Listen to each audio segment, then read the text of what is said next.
Hello, everybody. It's Gemma Zoe Smith here from the Education Hotel. I'm just going live on the 11 plus journey. So if you are listening, if you are seeing me, if you can hear me, give this post a like, and then I will know that you are here. If you are also watching, drop us a comment in the comments tab. Say hi, so that I know that people are seeing me. Otherwise, I don't know who I'm talking to. So do pop on and say hi. If you're watching this and you're watching it on replay, then give us a hashtag replay, and that way we can come back and I can answer any other questions that you've got. But ultimately, please do feel free to drop some comments in there. I know that Summer is busy on looking through the comments as well, and we will help as much as we can. If I can't answer your comment today on our live, then I will definitely get to it and answer by typing away and give you a reply. So if you've got any really specific stuff, do drop it in the comments, and I'll try and do my best. Again, if you are watching it on replay, give us a hashtag replay. Yeah, I think we are probably ready to start. So hopefully all of you that are joining us, this is hello, and hopefully you're joining us because you are not sure what to do. You want to know what to do this summer. So you might be coming up to summer and you might be a year 5 parent, you might be a year 4 parent, you might even be a parent that's just thinking in advance, and that's fine. We welcome you all. So hello and welcome to the 11 plus journey. My name is Gemma Zoe Smith. I am one of the admins here. I am an education expert. I run a tuition agency, an education consultancy, and I speak for I work with some magazines as an education expert, published in the ones that you can see below. I am myself an Oxford grad, but actually I did the 11 plus myself. So that is one of the personal reasons why I love working with 11 plus students. I remember what it was like. I remember the summer before I did my 11 plus, and it was tough. It was tough. It was the first time I'd ever come across that kind of working, and lots of people will know because I've spoken about it before. It was me and my mother, and we clashed a lot over that time. So I'm talking at this from a personal perspective, but also I've been a tutor for about 9 years, and I have taken students through 11 plus, through 13 plus, and to top kind of schools all throughout the UK, scholarships, etc. So I'm coming at this from a tutor's angle as well. And I kind of intensively work with tweens and teens. So I've had students who I've taken from just making a decision to do an 11 plus or 13 plus at the start of summer and taking it in the September, to students who I've been working with from pretty much year 3, year 4. So all the way across. What I will say is about this talk today, it's kind of taken from my experience, but at the same time, it's there is no one size fits all. So I know that there's a lot of questions that go around at this point about test papers, about mocks, and about different things.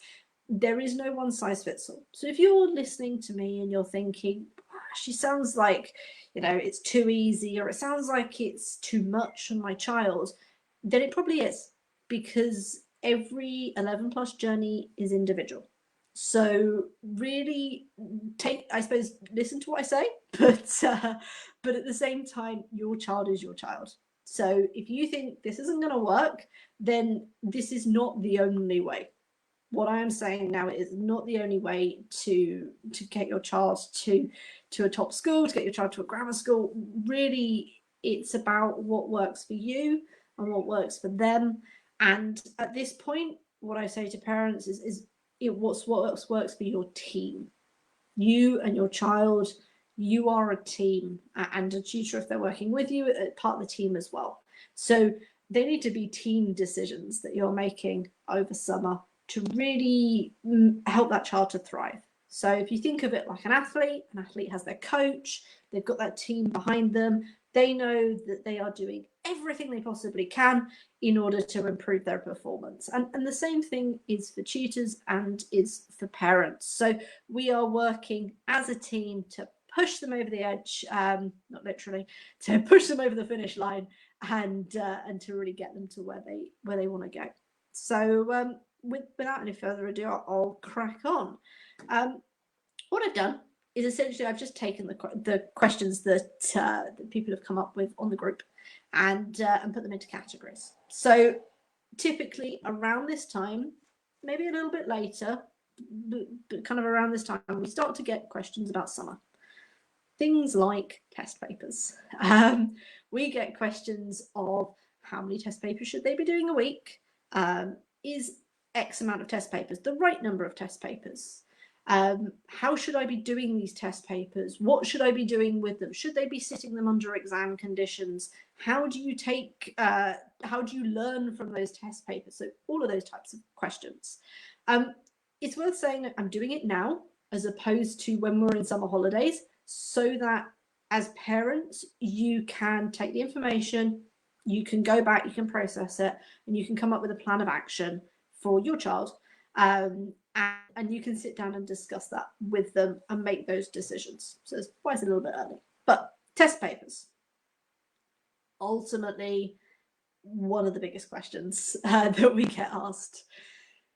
What is the use of test papers? I think is probably the thing that I'll start with. And practice papers, I'm talking here, not full mocks, but practice papers like the packs that they sell, the assessment papers done by different publishers.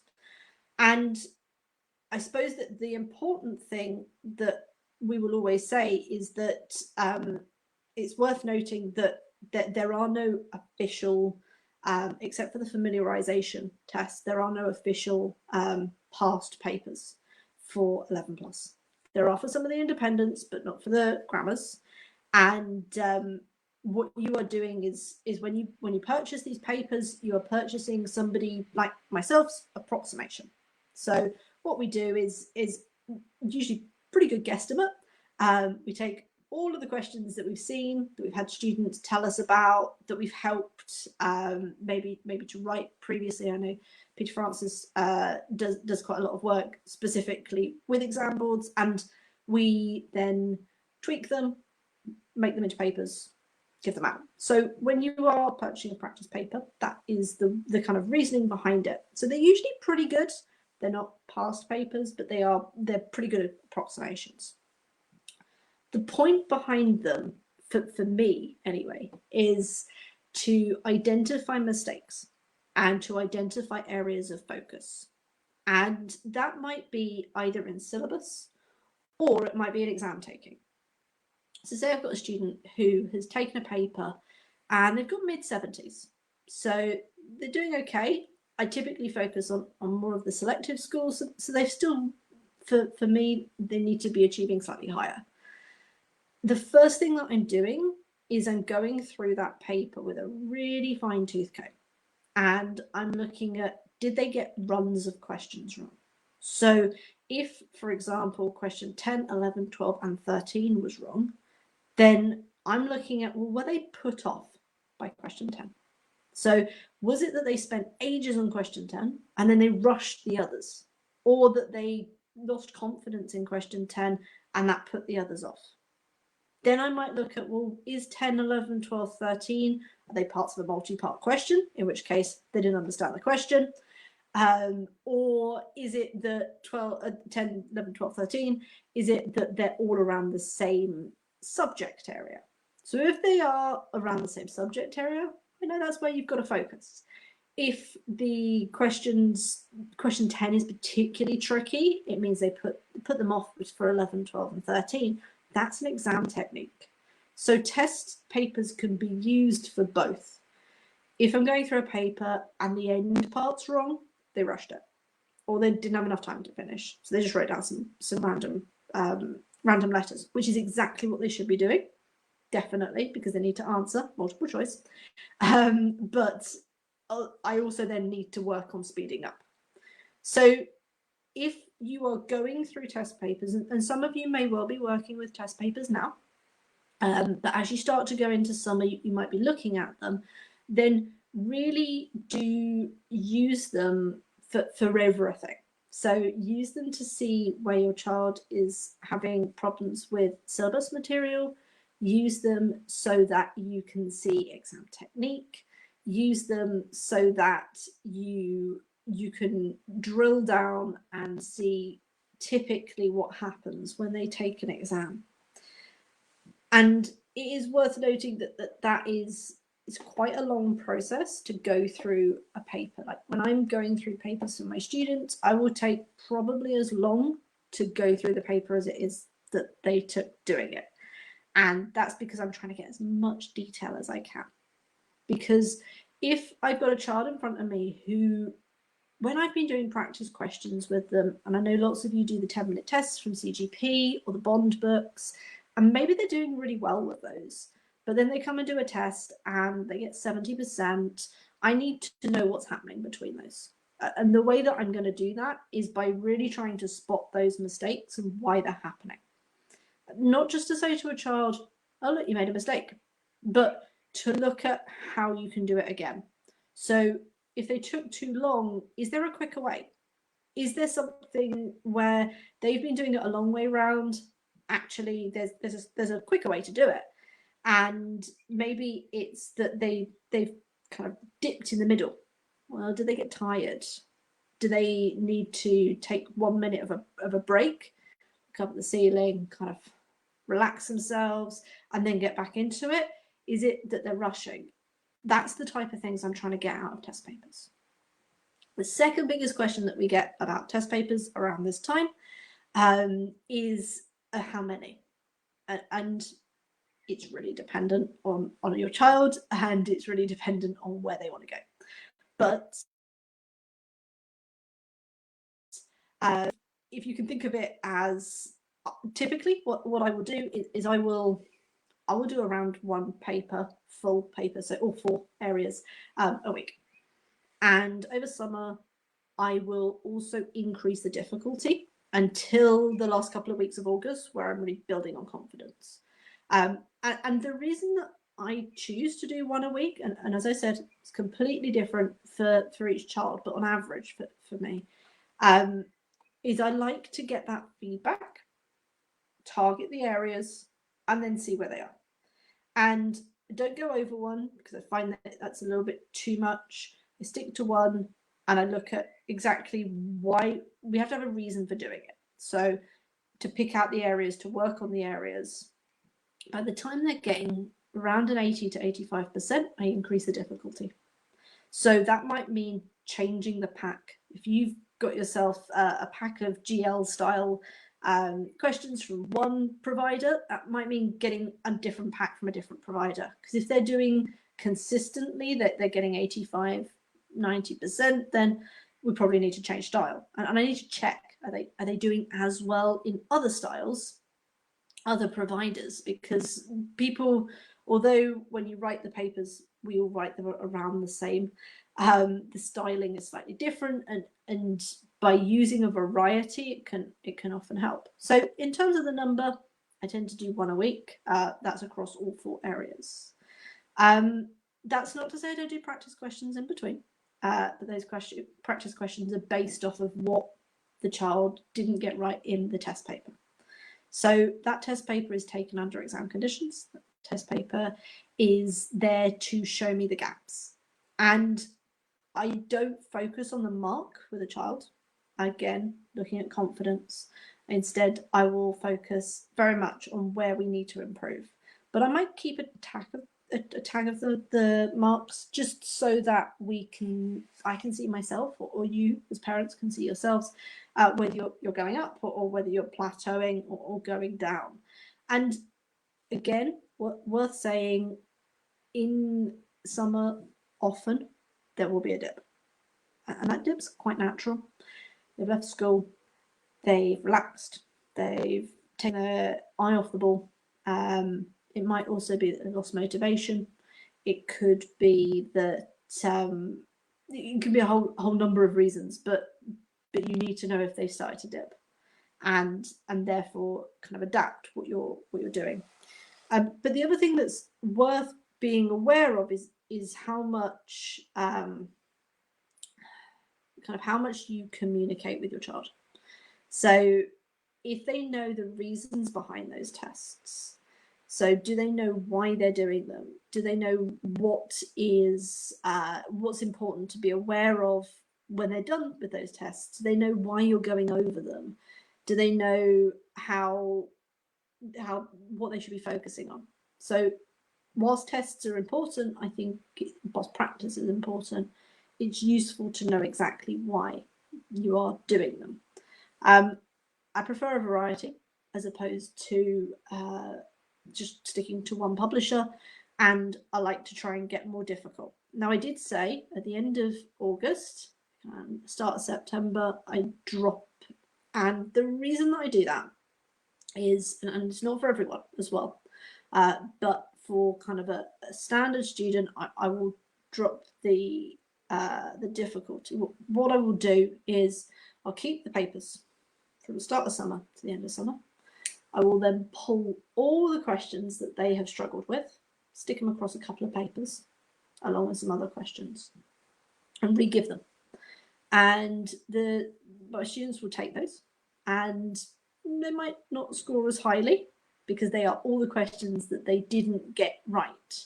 But what I will do is I'll use those papers to be able to show them how far they've come.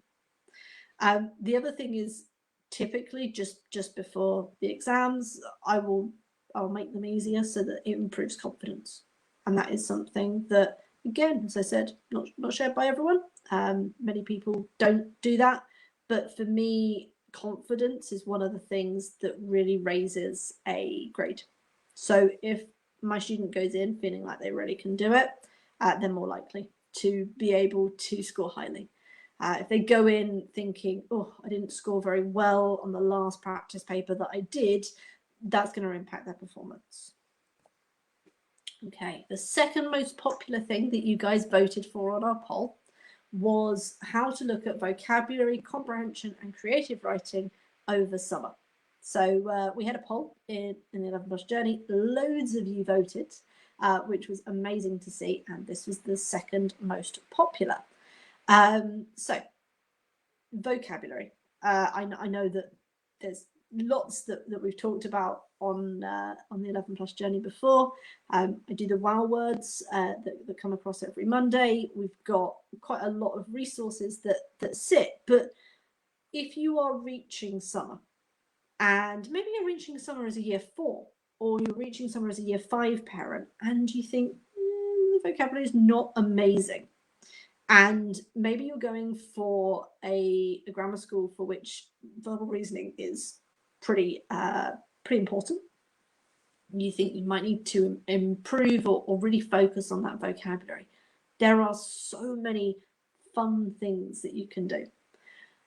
I would put, when I look at kind of how to work over summer, I do 2 versions of work. The first is book work and practice-based questions and the kind of typical stuff.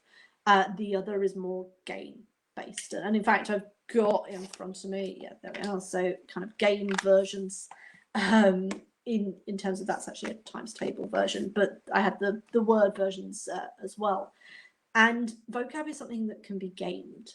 So that means you can play it as a family. You can you can start to play things online. You can make it quite fun, but you can also track progress. So vocab, there is no one list for VR. They can take any word, but there are some really great approximations. So lots of us tutors have lists that we like to use, that we've got, again, through kind of years of working with students and going through the books and going through the verbal reasoning and really looking. And there's loads of things that you can do. You can put them in groups. So for example, you can have a hat day. I love hat day, it's great. What I do with my students is I bring in loads of hats and we start to learn the names of them. And is a fairly typical VR question where they will give you the odd one out ones and they'll give you, say, 4 hats, and one of them might not be a hat, it might be a bird. So do consider them like categories. So categories can be a great way to theme. So you can play kind of categories by getting your child to go and find different things. So ask them to go and find different types of pens. You can do it online as well. Or you can get them to draw it, do it as a Pictionary version. So that's one way, kind of put it in categories. You can do a good old flashcards. Try and make it fun. So maybe they have to ask you one and you have to put it in a sentence and define it. Then you get to ask them one. So again, a little bit more fun. Simple games like Scrabble, Hangman, word searches. Those can also be used to increase vocab knowledge. One of the things that I know Sheena's a really big fan of is the whole kind of 5 a day. So where you choose 5 words and you kind of agree to use them. You use them a lot throughout the day. When I do it with students, I will I play a game where we have to drop it into conversation. It's always quite fun over summer because you can see them trying to drop it into conversation. So maybe you're going out for the day, but you want to do a little tiny bit of 11 plus, maybe play that game on the way there. So they go and see their grandparents, but they have to drop in dilapidated and they have to drop in pretentious and maybe another word. And that can be quite fun to see how they use it. So again, you're looking at how to use vocab. So with vocab, I'd make it fun because it's a never-ending task, but it is something that can be got quite interesting. You can write creative writing, give them 5 words or 10 words and set a timer, and you both have to write something, or them and a sibling has to write something, and maybe make your own book over summer. Just because it's 11 plus does not mean it has to be all book work. It has to be all revision guides and workbooks. There can be some fun to it. Comprehension. If you are a year 5 parent, you are probably looking at inference. It's typically one of the more tricky areas. So do consider the kind of inference questions. With inference, one of the things that again I like to do is to pick a book that they're reading, or indeed a TV show that they're watching. Again, this is kind of a lighter exercise, and ask them why the character is doing things. Why have they decided to go over there? What are they trying to hide? Why are they going into that shop as opposed to this one? And that starts to get them thinking about inference. And then when they're doing it in comprehension, remind them of the conversations that you've had. Comprehension can be very tiring. So running comprehensions again and again and again isn't necessarily the best way to improve a comprehension skill. Doing work around texts often is, and the work around text that I might do would be printing off a text that they know, and cutting it up into lots of pieces, getting them to order it, or getting them to summarize it, getting them to write the questions. So I give them a comprehension piece and say, well, can you write the questions? Give me, and maybe put them in categories. So give me 3 defined questions, so where they have to give the definition of a word. Maybe a couple of straightforward answer questions, a couple of inference questions, and you can start to see, okay, well, what are they really picking out when they're the examiner? They can also give that to you, and you have to work it out. Of course, there is the standard comprehensions that exist in in kind of vocab workbooks. Again, great to use. 10-minute tests also useful. I see someone saying there we are. Really, any kind of news from the newspaper. Can also be really useful for comprehension and summary skills. So do consider comprehension. As we get to summer, we start to get more intensive. We're looking at 11 plus being the work they're doing.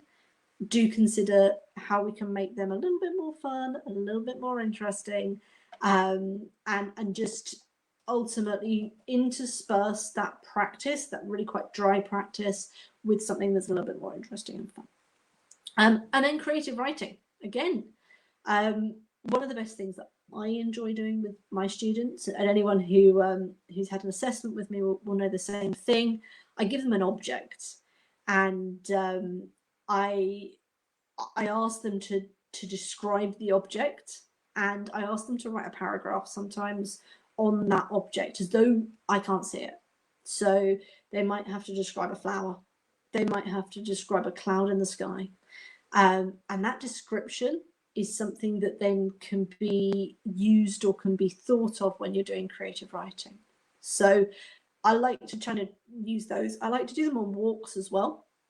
So if you're out with your child, and again, it's kind of as a bit more of a fun, as opposed to sit down and do a creative writing, you might ask them to pick something and to describe it to you in such a way that maybe it's got a personification, or maybe it's got some simile in it, or maybe it's got some really amazing vocabulary that you guys have studied that week.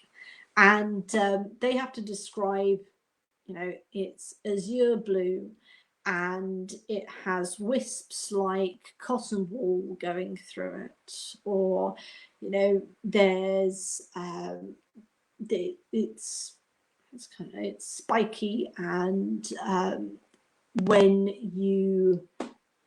you walk on it, it leaves shadows behind, or something, and you have to guess what they're describing.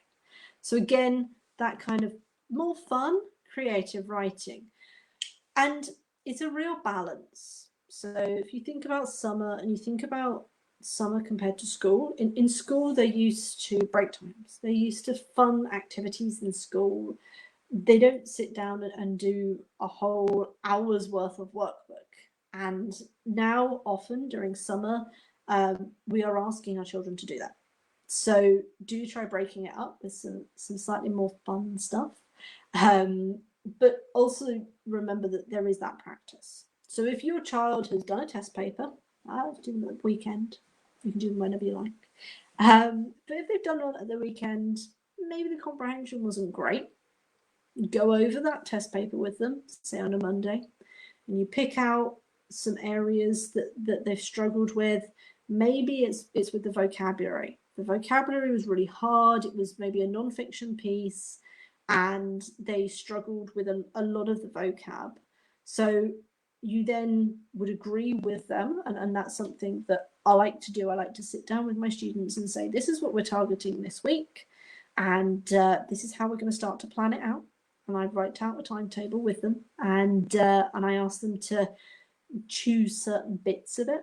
So I'll say, okay, the thing that we're targeting is vocab, and we are going to do free rice, really great online vocab kind of online game. We are going to do flashcards. And then I've got between this and this, and then they get a bit of choice. So I allow them to kind of have a little bit of a choice, and then at the end, maybe we're going to do a creative writing, and you're going to use those words in it. And I might do some practice questions as well throughout that week, and then I will have a look again when they do that practice paper at the end of the week and see how much improvement they've made. So that's interspersing a lot of fun activities with some bookwork, with that practice, and then ending it up with a practice paper. Many people on the poll, I think this was, were asking about short breaks versus long holidays. I am a short breaks person. And the reason for that is that I find when my students take long holidays, they switch off. And it often takes a week, even 2 weeks, to get back to the work. So for me, if you are taking a short break, so say you're going Friday to Monday somewhere, that's much easier than taking a 14-day holiday. And also being aware of when you take those holidays. I know it's sunny outside, and I know there are more countries on the green list. And also, your child might not be the child that's taking 11 plus might not be the only child. You might have other children, and they really want a break as well. So whilst I wouldn't say don't go on holiday, my tutor did, but I would never say don't go on holiday. I'd say keep it short. And I also wouldn't probably take work on holiday, because that just more kind of in morale, in terms of confidence, it's like saying to you're going on holiday, but you have to do your office work. It's not ideal. So again, it would be for me about sitting down and talking with my student. Okay, we've got 3 days. But maybe keep those games in there. So play Scrabble in the evening, play Pictionary, play some word games in the car. But anything that's kind of paper-based, I wouldn't take with. And then I would have a discussion about how actually, on the days going up to that break and the days coming back from that break, we might have to work a little bit more. But that's okay, because you're doing it as a team, and we're doing it so that we can have a fun time whilst you're away. If you take work with you over a holiday, it can make it seem like it's not a holiday. It's just doing work in another place, which is a really great technique for breaking up work. So if you're at home, they're really not feeling it, do go out into the garden and kind of take advantage, but it isn't a holiday.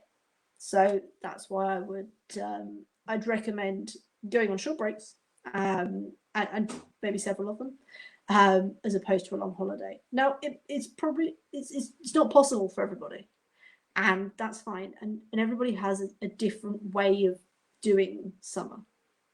But that would be my recommendation. That is my preference.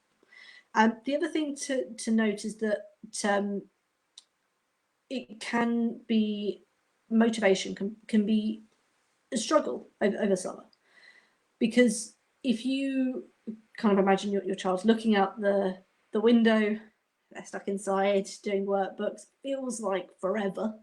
Their friends are outside doing fun things, or they are online doing fun things, and your child can often feel like they are having to do the 11 plus.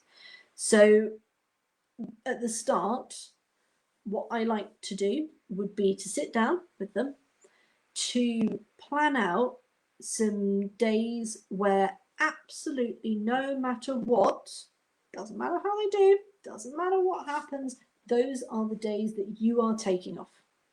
So they know that those are ring fenced. You're not going to move them. Those are the days they're taking off. That means that they are aware when everything is happening. And I know that my team get kind of are going to get annoyed at me, but in terms of planning, there is something on the horizon that hopefully, if you're a year 4 parent watching this, should help with that.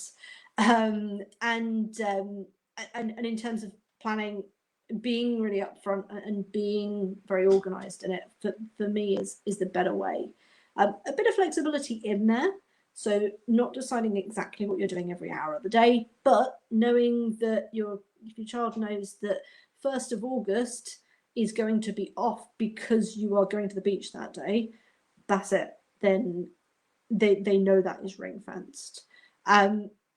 Also sitting down and making sure there's motivation. So if you have toured the school, going back to those conversations. If you haven't watched online tours, maybe now is the time to take a look at the YouTube videos. Now is the time to discuss any kind of extrinsic motivation. I know that some parents introduce a meal maybe after the 11 plus, or a kind of reward. Then that would be something maybe to sit down and to think about. So there's always that motivation. So you can always remind them of why they're doing it. For me, I did my 11 plus and I went to Chelmsford Grammar, and I wanted to go there because it had a swimming pool. That was the reason, really. And every time my motivation started to wane, my mum reminded me that I get to go to a school with a swimming pool, and it really helped. It helped me to focus, to work out where I was going and why I was doing something. So motivation, making sure that plan is really nice and structured, and making sure your child's aware of when it's going to have, when there's going to be days off. So when is that plan not going to be followed? Reading. This, I think, was the fourth in our poll. I am maybe going to maybe going to anger some of our English specialists, because I think over summer, I don't think it will actually, I think over summer you should read what you like, because reading should be fun. And yes, there's reading for 11 plus, but ultimately there's reading. And if your child enjoys reading for fun. If your child really struggles to read and really pushes back, and I know that there are some, then joint reading and pick a book that's kind of ideal. I know that the libraries run kind of summer reading programs, always useful. But if you are thinking, okay, now is the time for a classic, I maybe wouldn't go for that for summer, because there's a lot going on in summer. Unless you are building it into your work, then I wouldn't be looking at really classic reading. I would personally be looking at more fun books. If you are looking for vocab, though, maybe looking at short classic stories. Really depends why you're wanting to push reading. If you're wanting to push it because your child really struggles with vocab, then it might be useful to read together. Read something like a chapter of Sheena's Cadwallader Quests. Can be really useful for picking out the vocab. If your child is a good reader, they enjoy reading, let them read what they want over summer, because that means that they get some of that as a downtime, and yet you are also slyly getting in some vocabulary. And do sit with them and ask them, oh, why did the character decide to do that? Tell me what you're reading. Why do you think they're like this? And ask them questions about it, because again, it's a way of getting some of that work in without it seeming so hard. If your child is a reluctant reader, that's why I would. That's when I would really kind of be pushing something that is quite vocab dense, because typically, if they're a reluctant reader, they'll be struggling maybe a little bit more with that vocab. So that's why I'd be picking maybe a more vocab heavy. A classic can be useful. Often comprehension skills, comprehension papers do come from classics, and they can be quite useful. But how much your child will remember that would be useful for the comprehension is very little. So if they've done it in the summer and then they saw it in a comprehension, will they remember every single last bit of it? No. Will they be familiar with it and it might help with their confidence? Yes. But will that kind of very small percentage of having seen the text, having read the text, is that going to give them as much as an edge as knowing 50, 60 more words for vocabulary? In my opinion, no. In my opinion, that's why I'd go for a very vocab rich, or if they're a great reader, let them read what they want and focus elsewhere. Again, it really depends, and I'm sure there will be some English specialists who will say, no, absolutely, do the classics over summer, and good, great books. But I think for me, if I have a child who's a great reader, they're going to read what they want. If I have a child who's a really reluctant reader, I'd be working on the vocab with something that's a little bit more structured. And if your tutor is following quite a structured program and that includes the classics, then that would be quite a structured thing. I can't go anywhere near summer without talking about mental health and without talking about stress, because your child, if you are a year 5 parent watching this, they're entering year 6. They're becoming independent, and they are learning how to look after their mental health and their physical health. And it's quite a influenceable, probably not a word. It's quite a time where you can show them how to look after their mental health and how to look after themselves when they're stressed. And this is one of the few points they would have hit this amount of stress. And 11 plus is a stressful time for many people, for parents, for children. Soon they're going to be year 8, and they are going to be really independent, and they're going to be thinking about eventually GCSEs in year 10, year 11. And at that point, they will be looking after their own mental health. Obviously, you'll be there guiding, but not in quite such a way as you are now. And so now is a really great time to show them how to deal with stress. One of the great ways that they can do so is kind of journaling, is being able to write down what, again, is something that my team's kind of going, no, don't say things. But again, the kind of journaling might be something that's coming out, I suppose, slightly a little bit later on. Again, year 4 parents, hopefully we'll have something to help with that quite soon. But if you're dealing with it now and your child is kind of looking for something to do, again, something like a kind of a colouring book. We all got into that craze, writing, journaling, writing down poetry, writing a diary, making sure that they have enough activity, making sure that they eat well. All of those things are the things that you, as parents, that you are teaching your child, so that when they get to GCSEs or when they get to another stressful point in their lives, they know how to look after themselves. So I suppose that the meaningful takeaway with that is modeling how you can look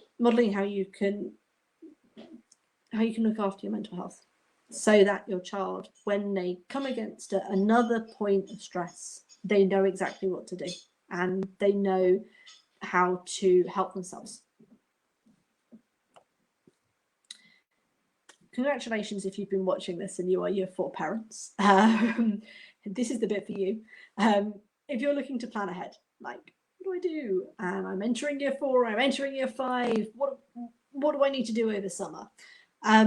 Now is a great time for you guys to take stock and look at how far your child has come and look at where you still need to go.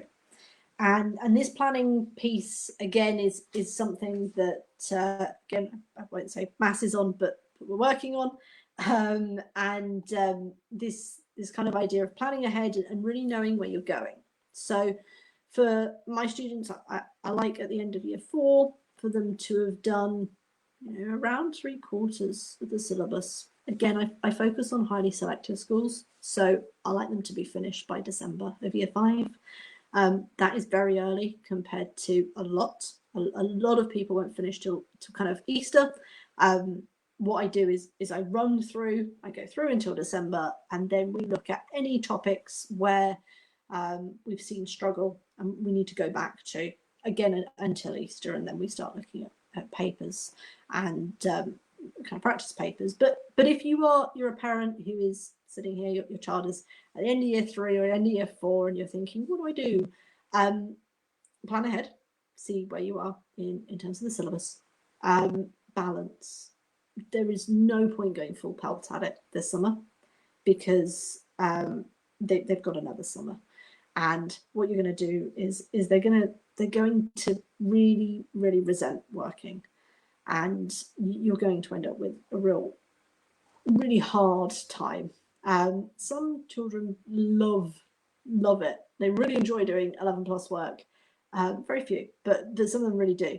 And what I like to do with those that are quite competitive, we'll do something like math challenge, or we'll do poetry writing. We will do something that's related, but not 11 plus prep, not sitting down with workbooks, because they don't need to at this point. It's not something I particularly encourage at this point. They've got year 5, right? It might be that you are looking ahead and you're thinking, actually, year 5 is going to be very busy. My child is going to do a competitive sport, or we are going to have to make a trip abroad to see family for quite a long while. Then I might start putting some work into maybe the end of summer, but nowhere near as intensive as the year 5 kind of preparation. The idea really is that it is a hill, it's an incline. You're working up, you're working up, you're working up. You kind of take the exam. If you've done a load of work in summer and then you drop back down, that child is going to be exhausted, and they're going to have increased, but they will really struggle when they're going back up that hill again. So instead of kind of making it two big hills, just try and keep on that straight incline. Schedule or ad hoc. I think probably covered that one by now. I'm very much a schedule person, but that said, there needs to be a bit of flexibility, because once you take those papers, those mocks, whatever it is that you're looking to do, then you need to be able to be flexible about what you're doing, how you're improving, how you are going to work on improving. So yes, scheduled, ideally agreed with your child. Try and get some buy-in. So whether that is what they do on the afternoons off, or what books they're reading, anything that you can get that gets their buy-in, that it's you as a team. So yes, you may well be setting the schedule, but if they can choose an activity, they can choose between two things that you're thinking, that again gets a little bit of agreement, a little bit of motivation, and less, because there will be some refusal. I remember looking out the window and just being like, I don't want to do these spellings. And I actually went down, and instead of I was doing look, cover, write, check, and instead of doing any of that, I just wrote every single letter, A, P, P, P, P. And I remember it really clearly, because I was bored, and I really I felt like I'd had no say in what I was doing.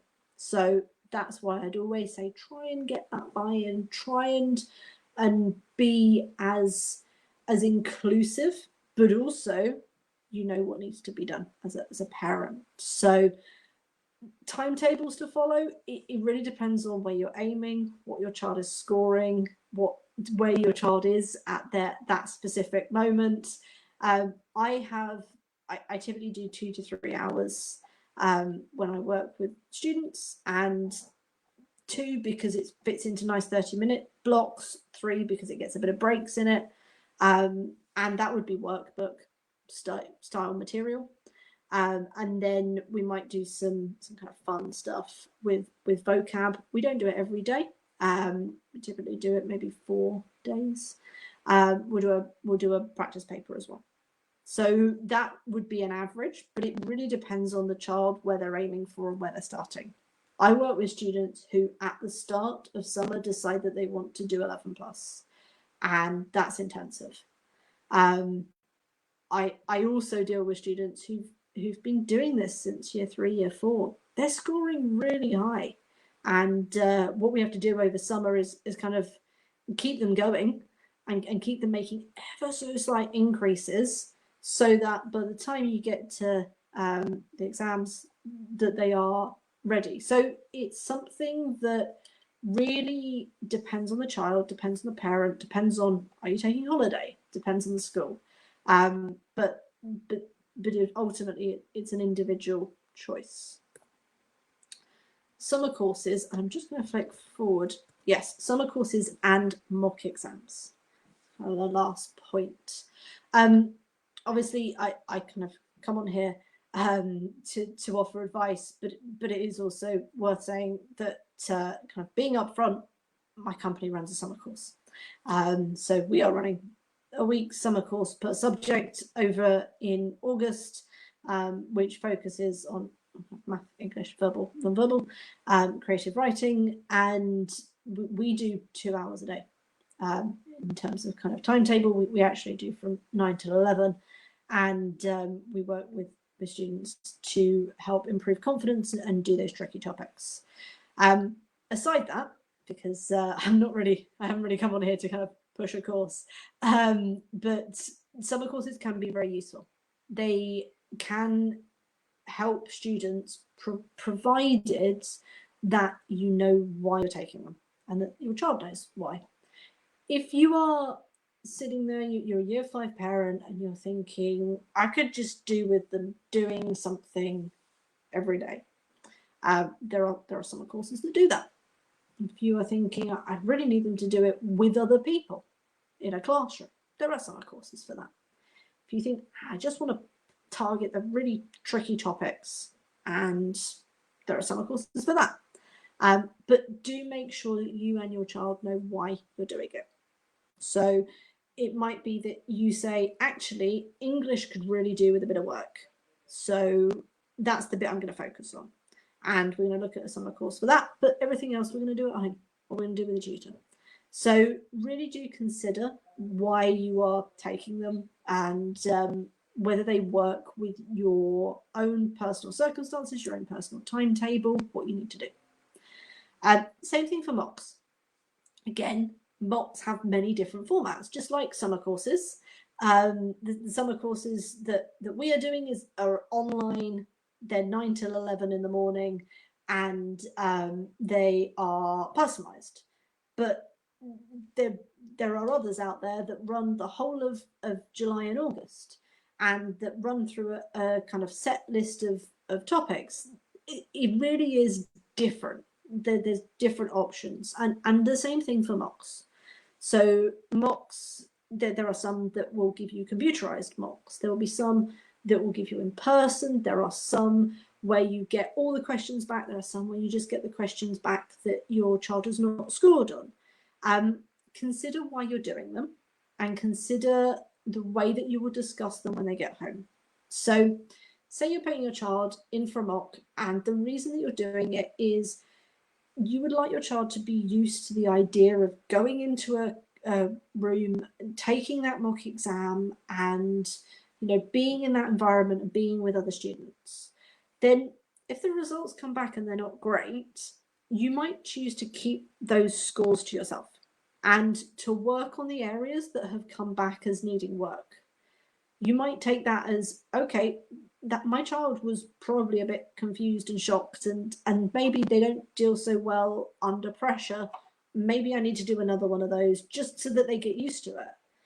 Or if they do really well, share it with them, because that's only going to improve their confidence. But make sure you know why you're doing a mock. I wouldn't just do them. Same thing with summer courses. I wouldn't just do them because they're there.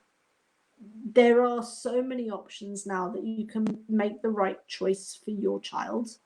And that choice might not be the same as their friend in school. That might not be the same that your cousin used 2 years ago.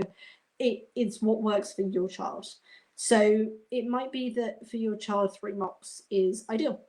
It might be that 1 mock is ideal. It might be 2 mocks are ideal. It might be that you are happy to do them online, that you want to do a postal one. There's loads of different options out there.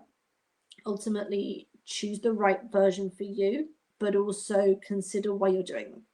So if you are saying, I would like to do mocks, firstly, always to see where they need to improve, but because my child is a little bit anxious about going and doing the 11 plus, and then you do one and you think, oh, maybe another one would be useful. Don't go booking up 8, because it's not going to achieve what you need to achieve. If there's a reason that they are scoring low, you need to find out that reason. Booking more mocks isn't going to necessarily make it better. It's about working.